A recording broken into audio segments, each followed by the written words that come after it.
they've been married for 47 years, and they love each other very much, but I think they love winding each other up just a little bit more. Like, my mum will go up to my dad and she'll go, "Do you love me?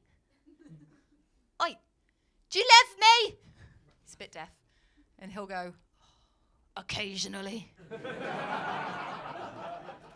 And once she went, "Do you know what? That boy next door has put his trampoline right next to our fence. Every time he bounces on it, he can see into our garden. What if I want to sunbathe topless?" And my dad went, "Oh, for fuck's sake, Carol, we're eating."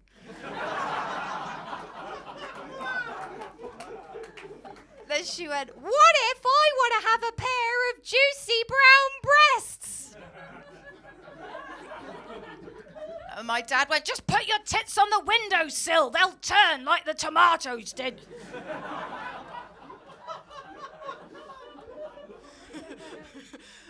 My family unit's quite small. There's my mom, my dad, my sister, me, and now Kevin. And 4 out of the 5 of us have alcohol problems, but Kevin is learning.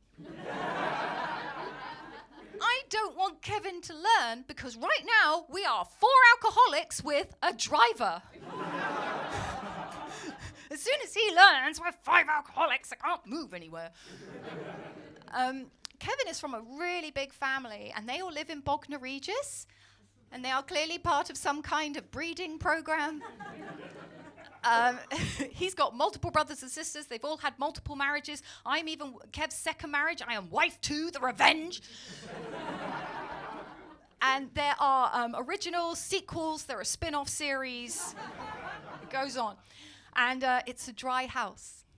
They don't drink. So at Christmas, we all descend on their house and nobody drinks. But they do offer me alcohol because they know if they don't, I'll start shaking. And they only have one cabinet with any alcohol in, just one. And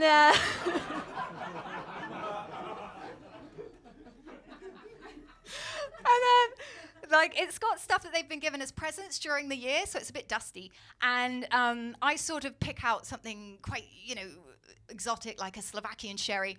And then I have to find a chair, because as everybody knows, in a big family, there is a chair hierarchy at Christmas. Yes. Nanny and Grandad get the best chairs, yes, followed by the dogs. Then the originals, then the spin-offs, sequels, etc. And children don't get chairs because they bounce, yes. So I get my Slovakian sherry and I find like a fold-out finger trap chair and I sit on that and then I am visited by the local children. And they come to me and they bear their handicrafts, which are usually pasta necklaces, and I say, "Thank you, child, for your craftsmanship. Here is a £5." It's only a £5 to me, but in their currency, it means so much more. So I sit there buying pasta necklaces. Yes. Okay, this last Christmas was a Christmas that I was Mrs. Shepherd for the first time, right? And one of my brothers-in-laws was going through a little bit of a difficult patch. Sometimes you bring people into your world that aren't the best for you. Do you know what I mean? Basically, he bought a skank to Christmas.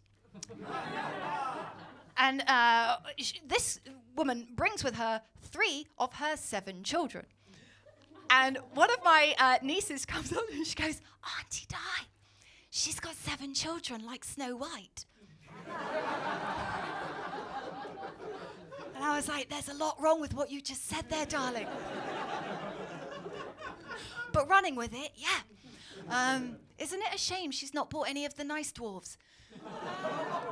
Because she hadn't bought Happy, Dopey or Bashful. She'd bought Stabby, Snatchy and Cunty. And I was like, these are the 3 she's willing to wheel out in public to a room full of people that she's never met. I mean, I'm assuming that 1 out of the 7 is going to be okay, so I've kind of christened the rest like Asbo, Crackhead, Prison Rape and Philip. So I make a space for her to come and sit with me because she's a sequel, so she could come in. And she just comes in, she walks straight past me and sat on Grandad's chair. I know! Like, even the dogs were like, "Oh!" Like, and everybody else house is sober, so they're all talking about it. They're going, oh my God, we should probably say something. Granddad's still in the kitchen, shall we say something? And I'm like half cut, so I'm like, oh, fine, leave it, it's fine. Is that chair up for grabs? Because I've put in a lot more work than she has. And then I quickly realised that one of her kids is showing symptoms. Like, I used to work with children with special educational needs, so I know what certain things look like. And I said, is your boy all right? And she went, oh, which one? And I went, that one. And she went, don't even get me started. He can't recognise emotions in your face, so he doesn't know how you're feeling, right? You need to put him against like a plain wall because he finds busy situations difficult. I was like, oh, good thing you brought him here. He doesn't like new experiences and new people. See my previous point? And you just got to like leave him alone to fiddle with something. So I just went, oh, so he's got autism. And she went, he's not got autism. And like everyone went quiet. And the quietness was only broken by Kevin turning to his mother and going, I love what you've done with the fireplace. I was like, oh, that means I've done something. And I was like, I don't see what the problem is. Like, autism, there's nothing wrong with being autistic. You are just autistic. It's just something you get. Like, you're just there's no issue there. Like, I'm Ginger, he's autistic, you're a slag. Like, it's just... it's what you get. But before I could, like, explain my theory, he comes running up to her with like this metal puzzle, and this is perfect for him. Like, he's like, and she just went ballistic. She went, oh, give it a rest. Mummy's at a party. And I was like, wow, that hairdresser was correct. I will not understand love ever. I don't understand it. So she's drinking, I'm drinking. So we gravitate together. And she says, God, I wish I was like you. No fucking kids. And I felt tense, so I thought, oh, I'll make a joke. So I went, well, of course I can't have children because I'm a transgendered man.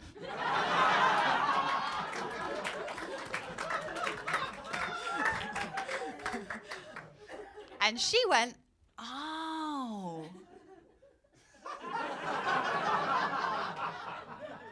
Yeah, I thought you had big feet. And then she went, I've got a mesh so I don't piss myself. I was like, oh, I thought you were using it to trap cocks like entangled dolphins. And then she went, I hate men, men are shit. And I was like, oh, wait a minute. When you say that, you're including my husband, my dad, and half my friends. And she was like, no, men are shit. I should just be like your lot. And I was like, Ginger?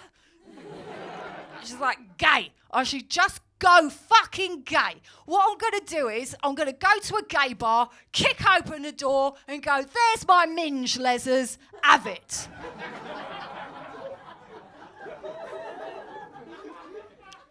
Now, I have a lot of gay friends, and I'm not sure that's how lesbians work.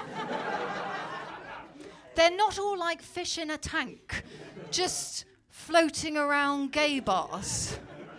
And then you suddenly plop in and they go, I can smell minge. Can anyone else smell minge? There's minge in the tank! Like, they're not piranhas. Like, this woman has clearly, she's had 7 kids and there is no exercise regime whatsoever. There's going to be some collateral damage. What I'm saying is the first lesbian's going to fall in. Like, if you're serious about this, then you need to set up a guide rope system, some kind of buddy thing. I mean, going down on this woman, it's going to be like sort of Mission Impossible trying to lick moss off a cave wall.